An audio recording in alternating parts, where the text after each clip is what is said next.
भाजपा के पास ईडी है, सीबीआई है, इनकम टैक्स है। भाजपा के पास ईवीएम है, चुनाव आयोग है। आपके पास क्या है जनाब? आपका जवाब होगा कि हमारे पास जनता है। तो फिर उसकी बात क्यों नहीं करते?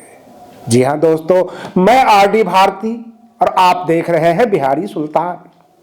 एक्सक्लूसिव रिपोर्ट पूरे देश की। मैं झारखंड का भी न्यूज दूंगा, बिहार का भी, उत्तर प्रदेश का भी।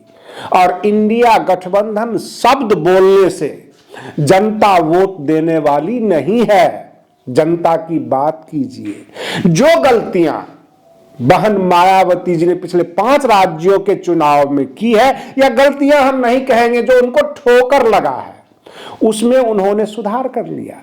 आकाश आनंद को जिम्मेदारी देकर, जनता से सीधे कनेक्ट करके, अपने प्रदेश अध्यक्ष, नेशनल कोऑर्डिनेटर, सबको सलाह मशविरा देकर और आम जनता के बीच में बहुजन समाज पार्टी ने संदेश दिया है कि हमारे कार्यकर्ता आपके दरवाजे पर अब होंगे। बसपा ने अपना सुधार कर लिया। ये अखिलेश यादव जी बार बार मामा की बात करते हैं। मैं उस मामा की बात कर रहा हूं जिन्हें कहा जाता है शिवराज सिंह चौहान। आप मामा की बात करेंगे, वसुंधरा राजे की बात करेंगे, रमन सिंह की बात करेंगे, आप भाजपा की बात करेंगे, आप ईडी, सीबीआई, इनकम टैक्स की बात करेंगे। जो जनता वोट देगी आपको, उसकी बात क्यों नहीं करते? जनता में जो बदहाली है। और रही बात ये कि बातों में जब टॉपिक आता है तो आपको भाजपा, ईडी, सीबीआई का नाम लेना मजबूरी हो जाता है। आप ईवीएम पे तो कभी कुछ नहीं बोलते, आप जनता की समस्याओं के बारे में कुछ नहीं बोलते, तो जनता आपको सलामी दे देगी। जनता के बारे में बात कीजिए जनाब, क्योंकि सामने 2024 का लोकसभा चुनाव है और भाजपा भी कूद पड़ी है, तैयारी हो रही है। बिहार में प्रशांत किशोर की जन स्वराज यात्रा, और उसमें भाजपा के कार्यकर्ता नेता कुर्सियां टेबल लगाते हैं, तो प्रशांत किशोर किसके? जब प्रशांत किशोर से पूछा गया ये भाजपा वाले क्यों आपकी कुर्सी टेबल लगाते हैं, आपका मीटिंग ऑर्गेनाइज करते हैं, क्या कोई बड़ा खेला होने वाला है? तो प्रशांत किशोर जी कहते हैं कि हम तो सभी दलों को स्वागत करते हैं, आमंत्रित करते हैं। फिर प्रश्न ये उठ जाता है कि भाजपा के ही नेता दौरे दौरे आपके पास क्यों आ रहे हैं, बाकी दल के नेता क्यों नहीं? और इसका जवाब हम आम जनता पर छोड़ते हैं, दर्शकों के ऊपर छोड़ते हैं। क्या होने वाला है? उधर झारखंड में हेमंत सोरेन, यानी मुख्यमंत्री हेमंत सोरेन के सामने भाजपा को चेहरा नहीं मिल रहा है।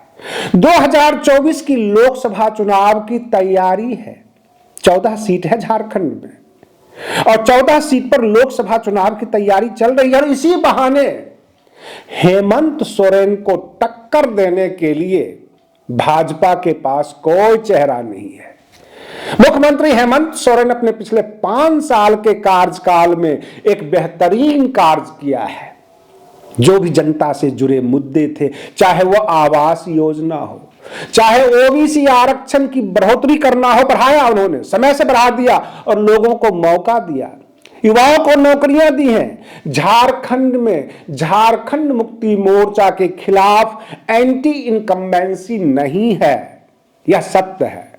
और भाजपा परेशान है, उनके लिए चेहरा ढूंढ रही है कि हेमंत सोरेन को कौन टक्कर दे। अब प्रश्न एक और उठता है, आप सुनते होंगे विभिन्न चैनलों के माध्यम से, करीब 5वां-6ठा ये नोटिस है ईडी का हेमंत सोरेन जी के खिलाफ। ईडी नोटिस कर रही है, बुला रही है, वो जा नहीं रहे हैं। जाहिर सी बात है, जब भाजपा को कुछ समझ में नहीं आएगी तो झारखंड के मुख्यमंत्री हेमंत सोरेन को उठा के बंद कर देगी ईडी के द्वारा। ये तो हो सकता है, ताकत में है, केंद्र सरकार है, सत्ता है उनके हाथ में। लेकिन जो एक गवर्निंग कार्य है, हेमंत सोरेन ने बेहतरीन काम किया है झारखंड में, और इसलिए उनके सामने उतना ही प्रभावशाली चेहरा अभी नहीं है झारखंड में भाजपा के पास।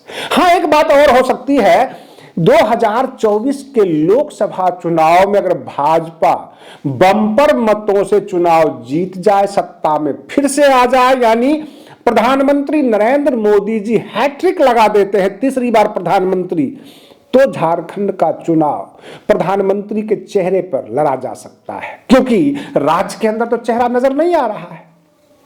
उधर बहन मायावती जी उत्तर प्रदेश में आम जनता की दुख दर्द की बात करती है, आम जनता से जुड़े मुद्दे को बसपा उठा रही है। बसपा कभी यह नहीं चीखती चिल्लाती हमें ईडी ने घेर लिया, सीबीआई ने केस लगा दिया, जबकि आपने सुना होगा कई बार सीबीआई के पास, ईडी के पास फेक मुकदमे चलाए गए, सर्वोच्च न्यायालय से बहन मायावती जी को बिल्कुल क्लीन चिट दिया गया, चाहे ताज कॉरिडोर का मामला हो अथवा अन्य। लेकिन बसपा ये रोना नहीं रोती है ईडी सीबीआई का।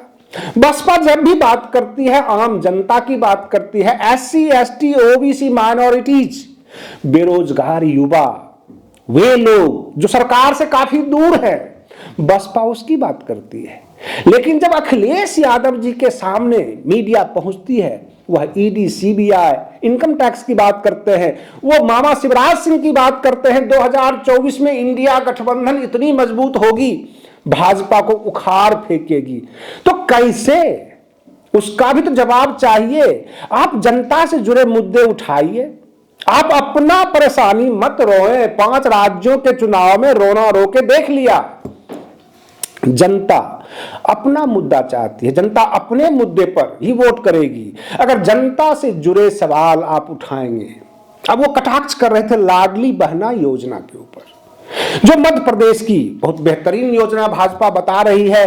अब वह लखपति बहना योजना भी लेकर आएगी, तरह तरह की योजना है भाजपा के पास, लेकिन उसके पास तो एक ईवीएम योजना भी है। इसका कैसे तोड़ होगा? अखिलेश यादव जी हो, राहुल गांधी जी हो, अथवा इंडिया गठबंधन के बड़े बड़े नेता क्या ईवीएम के ऊपर चुप रहेंगे, अथवा ईवीएम को वो सही मानते हैं? कुछ तो बोले, जनता को बताए। केवल कार्यकर्ता चीखते चिल्लाते हैं, आम जनता जो है परेशान है कि हमने वोट दिया है किसी अन्य दल को और जीत रही है भाजपा। ये आम जनता में है, नेता नहीं बोलते। हाँ, इक्के दुक्के नेता बोलते भी हैं। कुछ लोग ईवीएम के खिलाफ सर्वोच्च न्यायालय में चले गए, पिटीशन दायर कर दिया, तो ये भी आम जनता की बात हुई। जब नेता के स्तर पर इंडिया गठबंधन के जितने भी गठबंधन पार्टनर हैं, उनके घटक दल हैं, सबके सब अगर ईवीएम के खिलाफ बोलते हैं, तभी तो सुधार की गुंजाइश होगी। जब वो बोलेंगे ही नहीं, इसका मतलब वो चुनाव को सही मानते हैं, किसी प्रकार का हेरा फेरी नहीं मानते हैं, और वही स्वीकार करते हैं कि जनता ने हमें वोट नहीं दिया। जब जनता ने आपको वोट नहीं दिया, तो आप हर बार जनता का मुद्दा उठाइए। भाजपा क्या कर रही है, इसके बारे में आप क्यों परेशान हैं? एक सर्वे रिपोर्ट आ गई बिहार की। बिहार में 40 लोकसभा सीट है, और 40 लोकसभा सीट पर अभी से ही सर्वे रिपोर्ट देना शुरू कर दिया गया है, और यह कहा गया है कि 22 से 23 सीट भाजपा जीत रही है लोकसभा चुनाव में। और जो तेजस्वी यादव और नीतीश कुमार का गठबंधन है जदयू का, उन्हें 15-16 सीट दे रही है। यह मानसिक रूप से जो है हतप्रभ करने वाली बातें तो हो सकती है, क्योंकि मानसिक रूप से इन पार्टियों को तोड़ दिया जाए, उनके कार्यकर्ताओं का मनोबल तोड़ा जाए।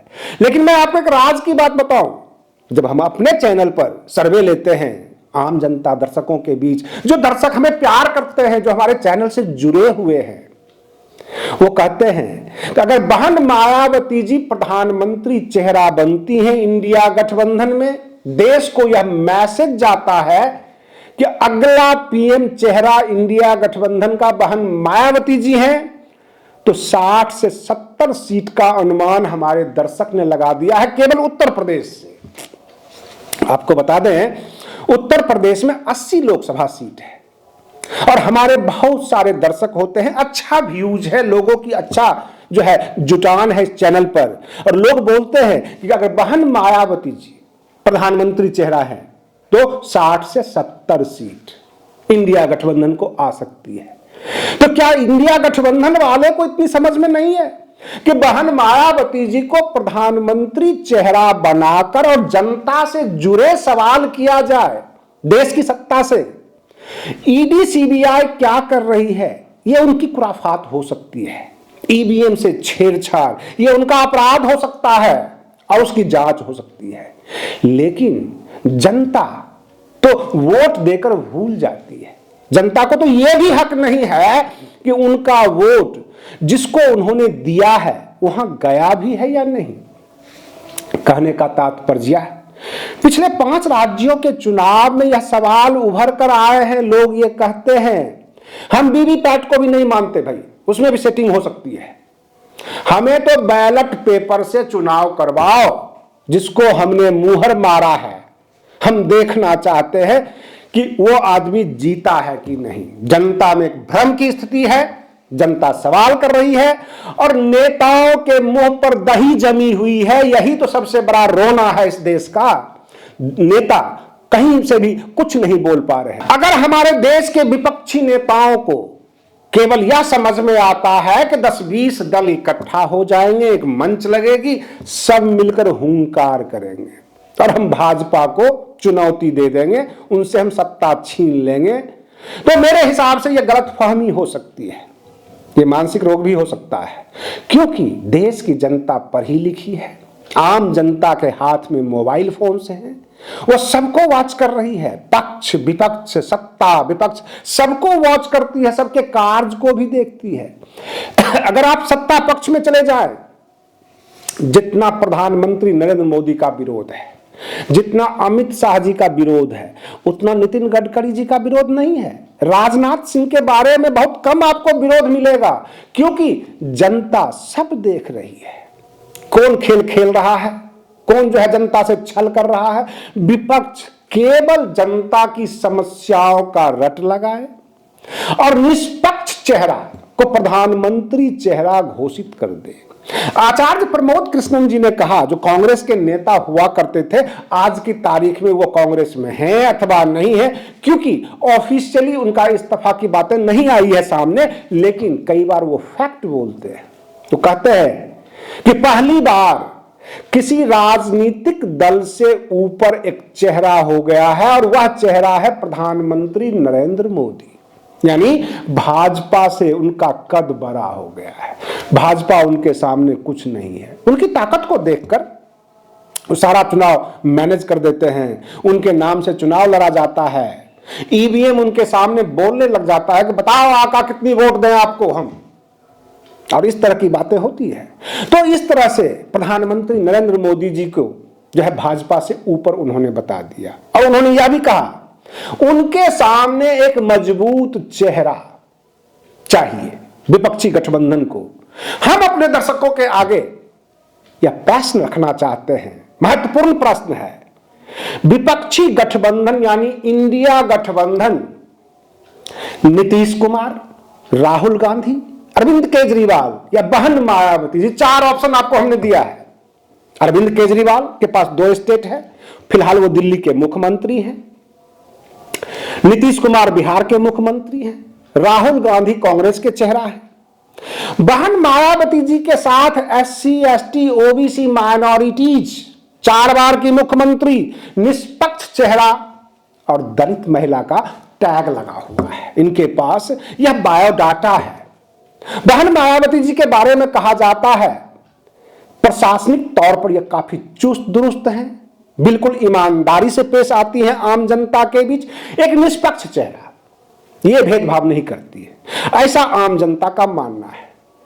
तो क्या बहन मायावती जी को, इंडिया गठबंधन को जो है प्रधानमंत्री चेहरा बनाना चाहिए, या अरविंद केजरीवाल को, या ले देकर राहुल गांधी को? आचार्य प्रमोद कृष्णन जी कहते हैं कि राहुल गांधी के बजाय प्रियंका गांधी वाड्रा को प्रधानमंत्री चेहरा बना देना चाहिए, तब जाके इंडिया गठबंधन मजबूत होगी।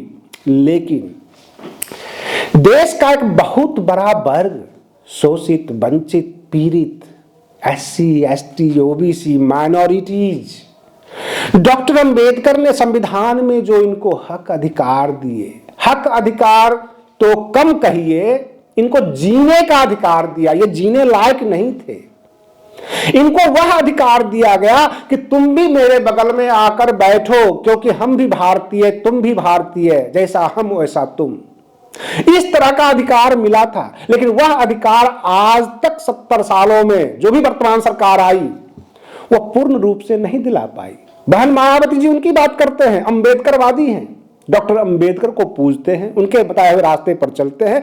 और मान्यवर काशीराम ने बहुजन समाज शब्द इसलिए बनाया था ताकि एक बड़ी संख्या में जो शेड्यूल कास्ट हैं, शेड्यूल ट्राइब्स हैं, पिछड़ा और अति पिछड़ा, अल्पसंख्यक, वो सब के सब आ जाए जिनकी बातें मंच पर नहीं होती, जो केवल इस देश के लोकतंत्र के दर्शक बनकर रह गए हैं। और नाचने वाले आते हैं, नाचकर गाकर लुभावने भाषण देकर चले जाते हैं। हर बार कहने का मतलब यह 15-20 टर्म, यानी 5 साल का कार्यकाल होता है, 15-20 टर्म यह समाज केवल ठगा का ठगा महसूस हुआ है। लोग में, लालच में, आशा भरी निगाहों को देखते हुए ये वोट करते हैं। नेताजी आते हैं, भाषण देते हैं, चले जाते हैं और ये लोग वोट करते हैं, लेकिन इन्हें कुछ मिलता नहीं है। अगर सरकारी योजनाओं में, बजट में बहुत बड़ा फंड दिया गया है, वह फंड नेताओं की झोली में जाता है, अधिकारियों के जेब गर्म होते हैं, लेकिन बहुजन समाज को कुछ मिलता नहीं। यहां तक एक जमाना था, अगर 100 हैंडपंप राज्य सरकार ने अलॉट किया कि बहुजन बस्ती में हैंडपंप गाड़ देना है, तो उसमें से 70 हैंडपंप तो नेता और अधिकारियों के भेंट चढ़ जाते थे। 30 हैंडपंप पहुंचता था। आज 5 किलो चावल गेहूं की आप बात सुनते होंगे, किसी से पूछिए, अपने दिल पर हाथ रखकर बताए, पूरे 5 किलो मिलता है? साफ सुथरा चावल गेहूं मिलता है? 4 किलो, 3 किलो, 3.5 किलो। कई बार तो हमने खुद पकड़ा है और फिर हमारे सामने ये साबित किया गया कि ये देखिए 50 केजी का ये बैग है, इसमें 48 केजी है और इसमें 52 केजी है। दूसरा बैग दिखा दिया जो कि वजन करके 52 केजी है। इस तरह से कुछ वो फेरबदल करके रखते हैं चुप कराने के लिए, ताकि कभी पकड़ा भी जाए तो हम कह सकते हैं कि है तो माल उतना ही, किसी में ज्यादा किसी में कम। ले देकर हेरा फेरी होती है। बहुजन समाज के ही चिकने चेहरे को मिलाकर एक पद देकर जनता को यह मैसेज दे दिया जाता है कि हमने आपके समाज के लोगों को बिठाया है। हो सकता है योगी आदित्यनाथ जी को हटाकर किसी दलित मुख्यमंत्री उत्तर प्रदेश में बिठा दिया जाए तो क्या उत्तर प्रदेश की SC ST समाज को भला हो जाएगा? बिहार में कई बार SC ST मुख्यमंत्री रहे। भोला पासवान शास्त्री जो शेड्यूल कास्ट से आते थे, बिहार के मुख्यमंत्री रहे हैं और कांग्रेस ने ही बनाया था। फिर इतनी दुर्दशा क्यों रही बिहार में? पिछले 30 सालों से तेजस्वी यादव, नीतीश कुमार दोनों OBC से ही आते हैं, OBC के ही मुख्यमंत्री हैं पिछले 30 सालों से। फिर इतनी दुर्दशा क्यों? कहने का मतलब यह, पहले ये शोषण करते थे अनपढ़ों से जो नहीं पढ़े लिखे हैं, अब ये शोषण करते हैं पढ़े लिखे लोगों से। यहां तक तुम्हें भाषण देना है, तुम्हें अगर तुम टीचर बन गए, क्लास में मेरे मन मुताबिक बात नहीं करोगे तो कॉलेज से निकाल देंगे, स्कूल से निकाल देंगे। इस तरह की व्यवस्था बना दी गई है। अब प्रश्न यह उठता है कि बहुजन समाज की समस्याओं पर अगर विपक्ष बात नहीं करता है तो विपक्ष कहां से चुनाव में जीत हासिल करेगा? प्रश्न यही सबसे बड़ा है। हर जगह चुनाव खत्म हुआ, कांग्रेस के राज्यसभा सांसद धीरज साहू के ऊपर छापे डलवाए गए, 350 करोड़ रुपए कैश पकड़कर सत्ता ने दिखा दिया आम जनता को, ये चोर है, इनसे हमने 350 करोड़ पकड़ा है। और अगले दिन बयान आता है धीरज साहू का, यह पैसा हमारा नहीं है और कांग्रेस का भी इससे कोई लेना देना नहीं है। उन्होंने भी बयान दिया, दोनों पक्ष में बता रहा हूं।